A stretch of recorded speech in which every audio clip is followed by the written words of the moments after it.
Todas. Este 31 de enero la Comisión Presidencial para la Paz y el Entendimiento, que fue convocada por el presidente Boric para atender la situación en la macro zona sur, tiene que entregar su informe y sus propuestas. ¿Cómo ha sido el trabajo que han desarrollado? ¿Cómo va ese informe para las propuestas? De eso vamos a conversar con el senador Francisco Huenchumilla, quien es uno de los líderes de esta comisión. ¿Cómo está, senador? Muy buenos días. ¿Cómo está, Verónica? Un gusto de saludarla. Muy buenos días. Muchas gracias por recibir la entrevista, senador. Sabemos que está intenso el trabajo en el Senado, en el Congreso en estos días, así que muchas gracias por darse el tiempo de conversar con nosotros.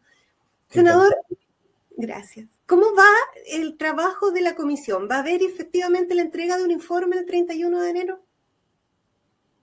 Estamos trabajando para ello.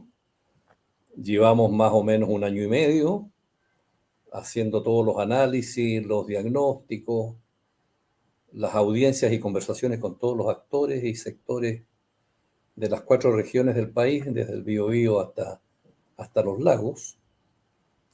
Y ahora estamos en la etapa de definiciones, de hacer las propuestas que queremos presentar al país, al presidente, al Congreso y los partidos políticos.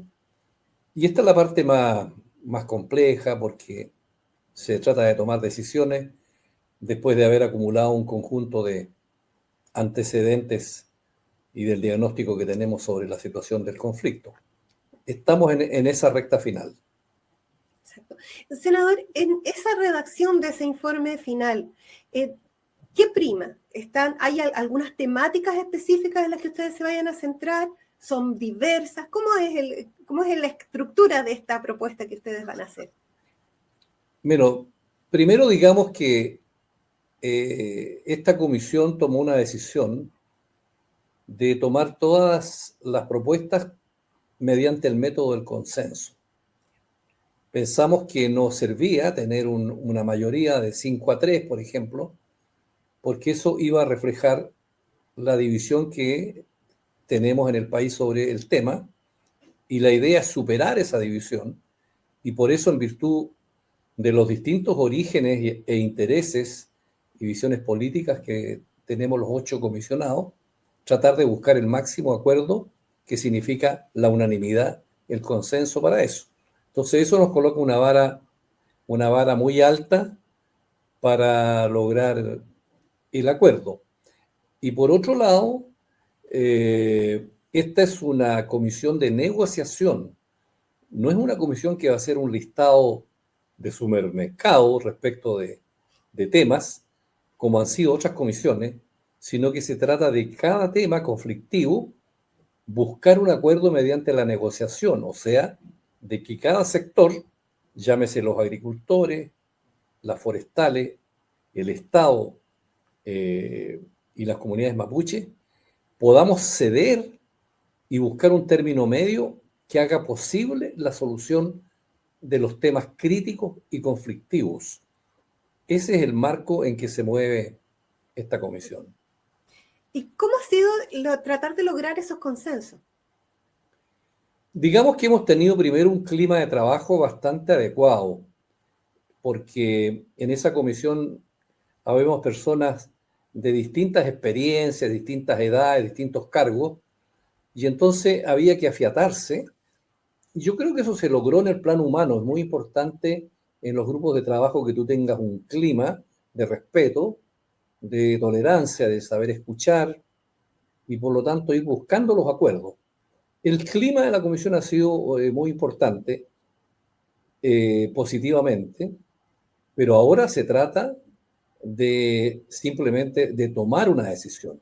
Pasó la etapa del diagnóstico, del análisis, de la evaluación, y entramos entonces a la etapa de la decisión, de las decisiones. Y eso es lo más complejo porque tenemos entre manos un problema que se arrastra ya centenariamente y que es de los más grandes conflictos que tiene el país. Entonces, no es fácil esta última etapa. Exacto. Hablemos de algunos de esos puntos más conflictivos, senador. Partamos por el tema del reconocimiento a las comunidades, a los pueblos originarios, al pueblo mapuche en particular. ¿En qué ámbito se ha movido la discusión de la comisión frente a eso? a un reconocimiento constitucional, a participación política? ¿Cómo ha sido en esa área la conversación? Bueno, todos sabemos que el tema central del conflicto es el tema del pago de la deuda histórica del Estado respecto de las tierras al mundo mapuche. Pero para llegar a eso, lo primero que tiene que hacer el Estado es reconocer la existencia del actor que tú tienes al frente. De tal manera que el Estado lo que tiene que hacer es decir, mire, reconozco que tengo un pueblo que es un actor en el espacio público político chileno, en el Estado chileno, en la sociedad chilena, que me está interpelando y yo por lo tanto lo reconozco. Entonces ahí está todo el tema de decir, bueno, tengo un pueblo que lo acepto como interlocutor del Estado y que eso tiene que estar plasmado en la Carta Fundamental, en la Constitución, cosa que se prometió en el año 1989, en el Acuerdo No Imperial, con el entonces candidato presidencial, don Patricio Aylwin, y que después de todos esos años no se ha podido nunca concretar, nunca había un acuerdo en el Parlamento para ese reconocimiento. Entonces, claro, esa es una de las bases del acuerdo y hemos trabajado en eso, pero tenemos que redactar ahora exactamente la fórmula que nos permita estar todos de acuerdo en qué significa el reconocimiento, qué implica derechos individuales, derechos colectivos, representación en los órganos que toman decisiones obligatorias colectivamente en el Estado, etcétera, ¿no? ¿Cuál es el alcance de ese reconocimiento? Para después entrar al tema más de fondo, que es el tema de las tierras. Quedémonos un segundo más en el reconocimiento. Se ha hablado de un reconocimiento como pueblo, como cultura, como nación. ¿Cuál es la palabra más cercana que han utilizado ustedes? Yo creo que la palabra pueblo ya está bastante internalizada porque está en nuestra legislación. Actualmente en Chile ya está en el convenio 169 y ya los tribunales la han, digamos, aceptado y por lo tanto, digamos, ese es el término que se ha estado conversando, digamos, pero que tenemos que tener un texto final que pueda reflejar, digamos, el debate que hemos tenido en torno a eso. Exactamente. Y a partir de esta definición con el pueblo mapuche, ¿es posible que esto se lleve también a otros pueblos originarios? El objetivo de esta comisión dice relación con el conflicto de la zona sur de la región del Biobío, Araucanía, los ríos y los lagos, y por lo tanto está centralizado en el pueblo mapuche. No tiene por objeto la temática o los problemas del resto de los pueblos indígenas que hay en el país. Y por lo tanto nosotros estamos centrados en eso, sin perjuicio de lo que aquí se acuerde, probablemente va a tener un efecto en el resto de la estructura sociológica de la sociedad chilena, del Estado, en relación con los otros pueblos. Pero específicamente nuestra tarea dice relación con el pueblo mapuche. Exacto. Y quedémonos ahora en la tierra, que usted señala que es la discusión fundamental también. ¿Cómo han ido los avances en esa materia? ¿Cuáles son las propuestas? ¿Cuáles son las temáticas que ustedes han abordado, ya sea para devolución, para otras formas de reparación, para reconocimiento también respecto de la tierra? Bueno, la tarea nuestra fue hacer un diagnóstico de cuál es la demanda de tierras actualmente por parte de las comunidades, ya no centrado solamente en la Araucanía, sino que en las 4 regiones del país. Entonces eso es una situación ya un poco distinta, porque el Estado llegó en el siglo XIX de diversas maneras, en el Biobío, en la Araucanía, en los ríos y los lagos, hay situaciones distintas. Exacto. Hacer un diagnóstico de cuál es esa demanda, de cuánto queda todavía por resolver, porque el Estado ha comprado ya cerca de 300.000 hectáreas. Bueno, todo ese trabajo se ha hecho con ayuda de mucha gente y de muchos servicios públicos. Hemos dialogado con las comunidades, con los agricultores, con las forestales, con las universidades, con las Naciones Unidas, con expertos. Hemos visto las experiencias de Estados Unidos, Canadá, Colombia, Nueva Zelanda, y muchas de estas experiencias nosotros también las conocemos, gran parte de la comisión hemos estado en esos países y conocemos esa experiencia. Y entonces a partir de ahí tenemos que hacer una proposición, digamos, de cómo podría resolverse esto. Y estamos justamente en ese momento de decir, con este diagnóstico pensamos que el camino tiene que ir por aquí. Exacto. Pero en eso estamos. Exacto. ¿Se puede adelantar algo acerca de esa propuesta respecto de las tierras? Yo diría que hay algo que cruza esto, que es, pudiéramos decir, las comunidades que tienen aplicabilidad y las que no tienen aplicabilidad. Este concepto de aplicabilidad dice relación con un acto jurídico administrativo en virtud del cual el Estado, por intermedio de la CONADI, le reconoce a una comunidad que tiene derecho a una reparación en tierra. Entonces hay muchas comunidades que ya tienen esa reparación, otras que tienen esa aplicabilidad pero que no tienen todavía una respuesta en tierra, y hay otra lista de espera larga que está en análisis respecto a si va a tener o no aplicabilidad. Entonces esos distintos escenarios requieren respuestas distintas y esa respuesta es la que estamos viendo y trabajando si es posible llegar a un acuerdo. Le quiero señalar de que esto no es fácil, no es sencillo, porque hay muchos actores involucrados, los tres actores principales, y cada uno tiene sus intereses. Lógicamente que los intereses de las comunidades difieren probablemente de los intereses de las forestales y también de los agricultores. Entonces se trata de una negociación en que hay intereses cruzados, distintos, diversos, distintas miradas. Entonces esto no es sencillo, es complejo y es difícil. Exacto.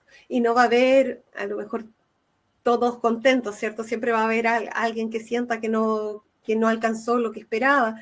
Pero también se había hablado en algún momento de otras formas de reparación respecto de la tierra, no solamente restitución de la tierra. ¿Hay alguna posibilidad de que avance esa propuesta?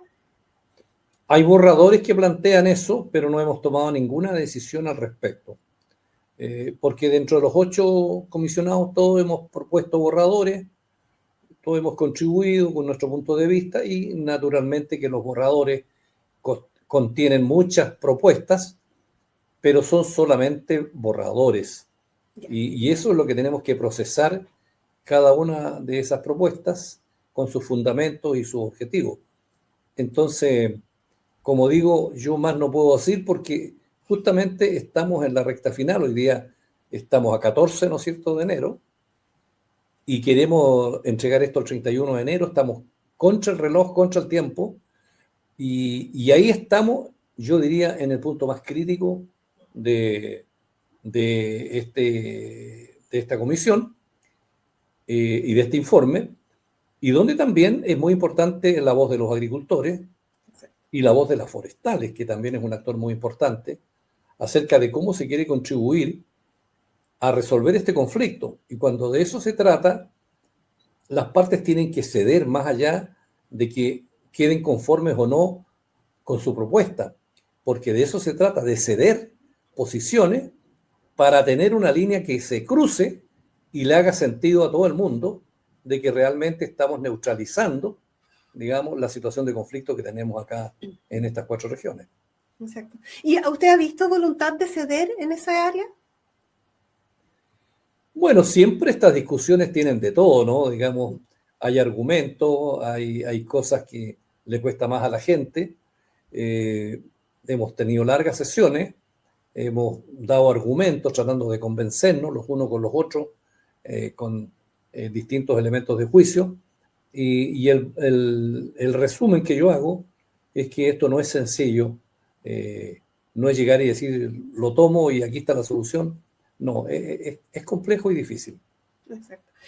Senador, respecto de las situaciones más complejas que han generado actos de violencia en los últimos años, las razones por las cuales está vigente aún el estado de excepción, ¿cierto?, en gran parte de la macrozona sur, ¿de qué manera lo han abordado ustedes? No, nosotros estamos fuera de la contingencia, eso quedó claro cuando se instaló la comisión, que nosotros no estamos para recibir peticiones particulares, pronunciarnos sobre cuestiones pendientes que habían en los servicios públicos, comentar lo que está pasando en algún hecho concreto de violencia de otra naturaleza. Entonces nuestra comisión está fuera de eso, y no nos estamos contaminados, por así decirlo, con lo que está sucediendo, sino que queremos hacer una propuesta que vaya al fondo del conflicto, a las causas del conflicto, y hacer una proposición independientemente, digamos, de la contingencia, que para eso, bueno, estamos fuera de la comisión y ahí podemos opinar, pero dentro de la comisión estamos exclusivamente dedicados a esta temática. A una mirada como de largo plazo, por lo que A entiendo. una mirada con sentido de Estado, Ya.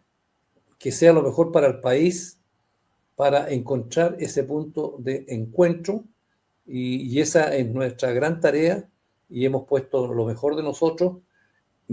Prácticamente hemos dedicado todos los días jueves de este año y medio, aparte de las tareas que tenemos en nuestros trabajos, le hemos dedicado a esta tarea los jueves, los viernes.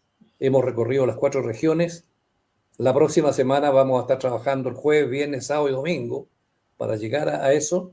Le quiero decir que ahí habemos 3 parlamentarios, el resto son todas personas particulares, por así decirlo, que no reciben ninguna remuneración del Estado, están voluntariamente y en consecuencia están por amor a la causa de contribuir a tratar de resolver este problema.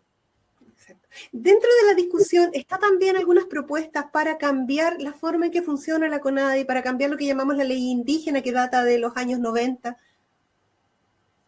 Naturalmente que dentro de las proposiciones han surgido también en los borradores propuestas de esa naturaleza y también las hemos estado conversando en el sentido de que se pueden hacer muchos cambios partiendo de la base de que el mundo de las comunidades mapuche dice, mire, lo único que tenemos de respuesta del Estado en estos 150 años es la ley indígena. Eso es lo que hemos logrado después de años de lucha y por lo tanto el mínimo para nosotros es la mantención de la ley indígena. Y por lo tanto es muy difícil decir cambiemos la ley y retrocedamos, porque las comunidades dicen, bueno, ese es el mínimo que tengo y es lo único que tengo. Entonces eso cruza naturalmente los distintos argumentos que puedan tener algunos para cambiar la ley indígena y habría que ponderar si es para cambiarla subiendo los estándares o para renunciando a derechos. Bueno, esa es la discusión que tenemos. Sí, uno de los puntos de discusión era la definición de la condición de indígena, de quien se reconoce como parte de un pueblo originario y por lo tanto sujeto de derecho frente a estas otras demandas, ¿no? No, eso no ha estado, digamos, en nuestro debate. Nosotros partimos de la base que Chile ya ha superado eso. Hoy día, bueno, el Instituto Nacional de Estadística dice que hay un 12%, un poco más, de personas que se autoidentifican como pertenecientes a los pueblos originarios, pero ese no ha sido parte de nuestro debate. Había también en algún momento se habló de una mirada diversa entre los derechos individuales y los derechos colectivos. ¿Cómo ha abordado la Comisión eso? Bueno, partimos de la base que hoy día todos los habitantes de este país, chilenos y extranjeros, tienen los derechos individuales que establece la Constitución. Y por lo tanto ahí entran mapuches y no mapuches. Y por lo tanto los derechos individuales están fuera de discusión. Están ahí en el artículo 19 de la Constitución y en otros tratados internacionales, y por lo tanto eso está, y no es motivo de discusión. La discusión está en los derechos colectivos, porque esa es la diferencia cuando tú reconoces la categoría de pueblo, que el pueblo es un ente que tiene derecho colectivo, como por ejemplo tener derecho a la cultura, a la cosmovisión, derecho a su historia, a una cierta religiosidad, a la lengua, a los dolores de su vida, entonces a la forma de organización. Entonces, bueno, esos son los derechos colectivos, ¿no? Naturalmente que tenemos un punto ahí y tendremos algo que decir al respecto. Respecto de la cultura, de la educación, se ha avanzado en educación cultural, intercultural en los últimos años, pero quizás no es suficiente. ¿Cómo es la mirada de la Comisión respecto de ese aspecto? Sobre esa materia yo creo que tenemos un cierto consenso en orden a que hay un principio que cruza todo esto, que es el principio de la interculturalidad, en el sentido de que la diversidad de Chile cruza por la interacción que hay, digamos, con la sociedad, con el Estado, con el mercado, con la economía, con la vivencia que hay. Entonces no hay guetos aquí separados, espacios prácticamente en que nadie penetra, sino que hay una interacción, una interculturalidad respecto de las visiones y de la vivencia y convivencia que tenemos todos los habitantes de este país. Y eso es lo que cruza precisamente o quiere cruzar este informe, la interculturalidad. ¿Hay alguna garantía de que las propuestas de la comisión sean vinculantes, es decir, que la presidencia, que el Estado de Chile las reciba y las aplique? La propuesta que puede hacer la comisión no es obligatoria ni es vinculante, es una propuesta política entregada a los actores políticos, partiendo por el presidente, el Congreso y los partidos políticos, y quedará sujeto a las decisiones políticas que en su momento este gobierno y el que venga tendrá que tomar. Por eso que la exigencia de la comisión es hacer una propuesta de tal naturaleza que le haga sentido al conjunto del país, que sea racional, que sea justa y por lo tanto que sea conveniente aplicarla para encontrar la paz social y el desarrollo, la prosperidad y la justicia en todas estas regiones. Entonces, de eso se trata, de que esta propuesta pueda contener el máximo de sabiduría que es posible alcanzar para estas 8 personas mortales que solamente tienen la buena voluntad de querer aspirar a que esta proposición alguien diga, mire, sí, nos hace sentido, tiene un cierto dejo de sabiduría que es conveniente aplicarla. Exacto. Senador, ¿cómo ha sido para usted la experiencia de trabajar en esta comisión desde la perspectiva de su propia historia, de su historia política, también de su permanencia como líder y como autoridad de la Araucanía por muchísimos años? ¿Cómo ha sido para usted esta experiencia? Mire, yo siempre he tenido en los distintos cargos que he ejercido en el Estado, desde diputado, pasando por alcalde, intendente y otros cargos a nivel nacional, unas ciertas dudas respecto de la voluntad de los actores políticos en Chile para avanzar en esta dirección. Creo que también hay un profundo desconocimiento de la historia de Chile, de cómo fue este proceso. Entonces siempre he sido un poquito escéptico, pero nunca me he negado a colaborar en la búsqueda de una solución y de un escenario distinto para el país. Entonces, con la mejor voluntad, yo accedí a esta petición que me hizo el presidente de la República y espero contribuir, digamos, con mi experiencia, el conocimiento que tengo del tema, para ver si tenemos una salida. Esa es mi responsabilidad ahora que estoy como senador. Me parece más indispensable aún haber participado en esta comisión y no haberme restado de este esfuerzo, que ojalá sea positivo. Y si no lo es, sería muy sensible para el país, porque si esta comisión fracasa, se abre un escenario de incertidumbre, y nadie sabe, digamos, cómo podría esto continuar. Pero estamos haciendo el empeño hasta el último momento para tratar de buscar los acuerdos. Exacto. ¿Y cómo ve usted la recepción a nivel político de estas propuestas? Ya hablemos, porque las propuestas van a necesitar legislación, por ejemplo, en el Congreso, en los líderes políticos del país, en lo que viene también con las elecciones. ¿Cómo lo ve?